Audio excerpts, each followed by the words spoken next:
So I didn't know before how is it to be a digital nomad, how it is to move to different places. But now, looking back, I see like how much this experience like made me like I feel like I live richer life Mm-hmm. than Yep. before. Hey, Jamie Woods, we here to travel and motivate. No curry, we just trying to keep our minds in a golden state. We answer to nobody but the Lord, we control our fate. Too many things to see just to sit in a hole and bake. We growing, ayy.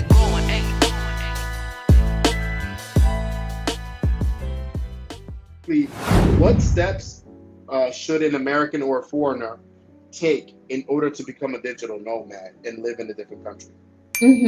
Yeah. So the most important step, I think, is to prepare for this mentally, not even financially. You need to do your research. You need to travel a few times abroad to see what you're getting yourself to. Because if you pack everything and go, that will be like very big move. So I would suggest to do some trips first before you like date first before you marry, because you making like a big decision.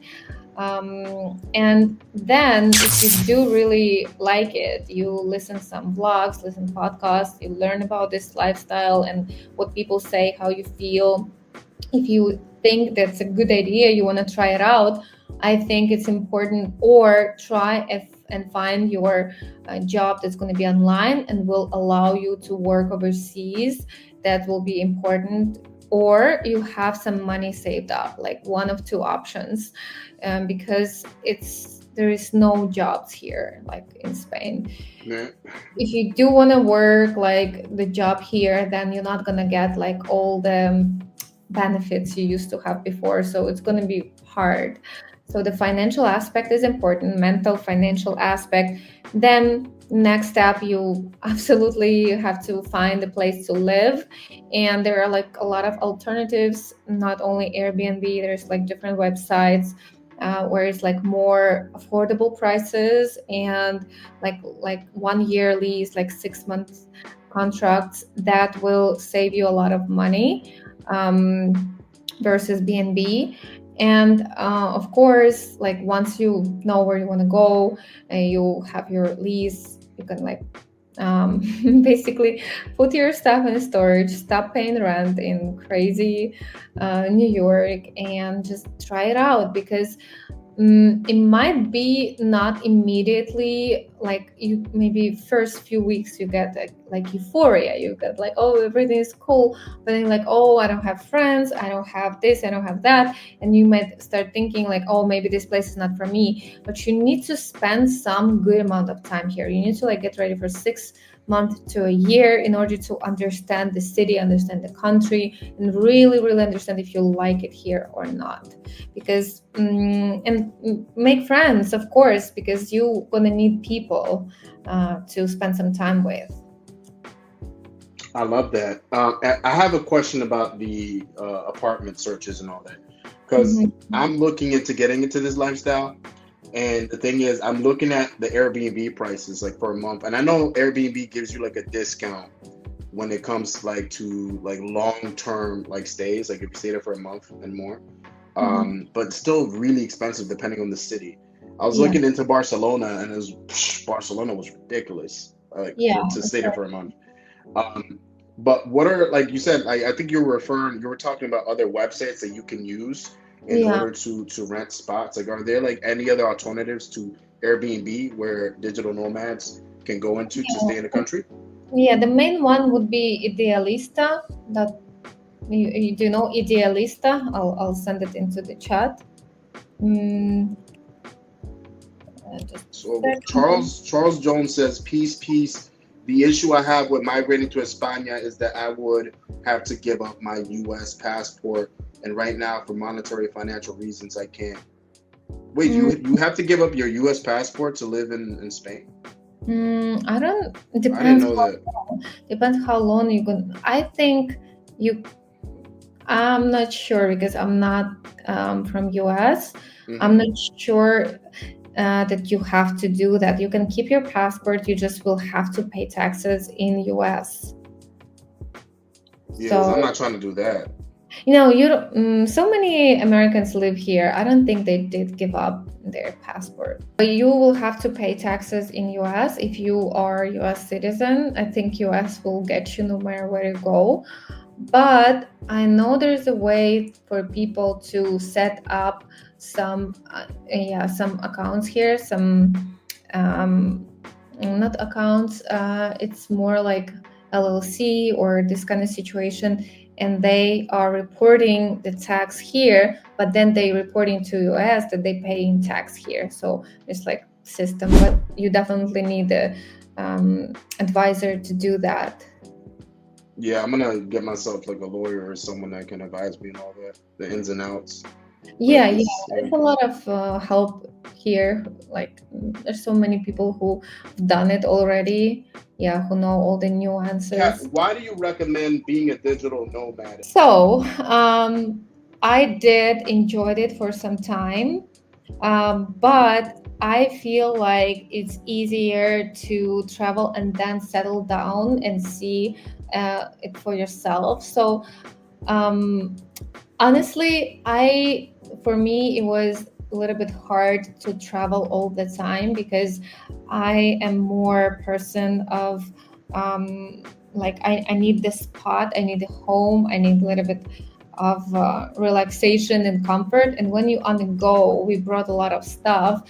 It was a mistake. So we've made a lot of mistakes. We didn't prepare very well because we brought too much things. And to be digital nomad in Latin America, it's more difficult than being digital nomad in Europe. But if you bring with you just one suitcase, and if you're ready to book like 1 month in different cities and just go from one city to another to explore and see what city you actually like, so then it's going to give you idea where you want to live for the next 6 months or a year. So for me, it was always like the trampoline to find the city that I really like, because I cannot be always on the go. But I feel like it's so much opportunities. You see the places, you feel the places, different culture. I feel like every country makes you like a little bit bigger in the way that you understand more. You like understand more people, you accept more things. So it's like definitely profound experience to see different countries and meet different people. And it's also a great challenge for your personal growth. It's been for me because there's a lot of things that you don't get too comfortable, because you are like where you live. Like I used to live in New York in one apartment, and I felt like I am so used to everything. Like I know where's this, I know where's that. Like you're so going into the same patterns that there's not so much novelty and expansion. And when you keep going, keep traveling, you're always like a little bit wired, and a little bit you have to figure out all these things, where to get stuff, like the food, where to live, like unpack, and it's a little bit of the pressure, but also this pressure make you stronger. So I didn't know before how is it to be a digital nomad, how it is to move to different places. But now, looking back, I see like how much this experience like made me like I feel like I live richer life than before. Definitely.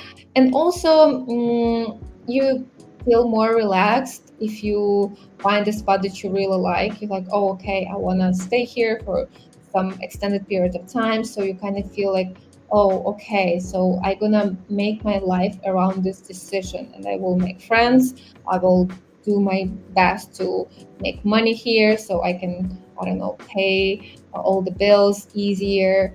And that would be my answer. So there was never like a moment in time where you had a little bit of regret over your decision, where you're like, oh man, I should have stayed in New York? Oh, that's an amazing question. I think that's how you can tell actually if you're doing the right decision or not, because I thought I will regret it. I was like, oh, maybe I'll regret it like a year from now or like 6 months from now. There was some hard moments. I'm not promise you that it's going to be all perfect, because there are some difficulties when it comes to transition, but I've never regretted this decision.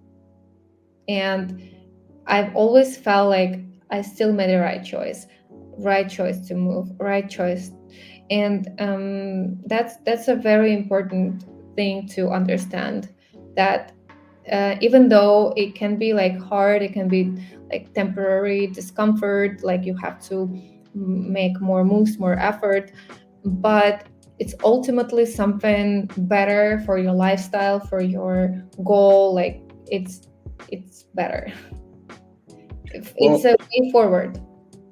To be honest, Kat, I think you made the right decision for several different reasons. You know, I can just tell you seem happy when you speak about Spain and the digital nomad life. You just like lighten up. Like I can tell, like you're happy, your husband's happy. You guys made the right decision, in my opinion, by going somewhere where the cost of living is lower, where you know the lifestyle, just what's it called, the way of living, I guess you can call it, is much better in Spain because it's a more social, outgoing, beautiful culture. And then when you step outside, you see all these beautiful cathedrals. The architecture is really good, amazing natural food, you know, the better, healthier food portions, you know. So and then if you guys do decide later down the road you want to start a family, whatever, Spain or wherever in Europe or wherever you guys decide to go to would probably be a great place to raise children, to have children.